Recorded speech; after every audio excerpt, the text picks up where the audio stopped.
हमने उनके सामने कही कि ये जो भी एक्सरसाइज उन्होंने किया है इसका कोई लॉ से नहीं निकल रहा है, it is purely N administrative law के तहत किया, तो इसका भी मैलाफाइडे उसमें होता है। और आखिर में हमने उनको बताया कि सुप्रीम कोर्ट का एक जजमेंट है जिसमें हमारे पहले रिप्रेजेंटेशन में हमने जिक्र किया था, जो 2005 का सुप्रीम कोर्ट का जजमेंट है, जिसमें सुप्रीम कोर्ट ने साफ तौर पर कहा लाल बहा हुसैन में कि the misuse of powers by ERO to disenfranchise electors, possibility of time effective judgment of ERO जो यहाँ पर हो सकता है, and consequence of having one name included in the previous electoral roll.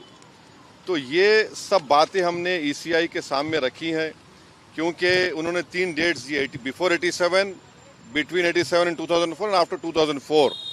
तो ये हमने कहा कि इससे अगर कोई इलीगल माइग्रेंट्स है मान लीजिए, तो 2024 में उनको वोट डालने का इख्तियार क्यों दिया आपने?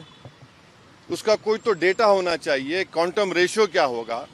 तो ये सब बातें हमने ईसीआई के सामने रखी। हमने उनसे भी ये रिक्वेस्ट किया कि ख़ास तौर से जो बिहार का फ्लड अफेक्टेड एरिया है वहाँ के एडमिनिस्ट्रेशन को ऑर्डर दें कि जो लोग अपने डॉक्यूमेंट्स के लिए अप्लाई कर रहे हैं उनको फ़ौरन दें।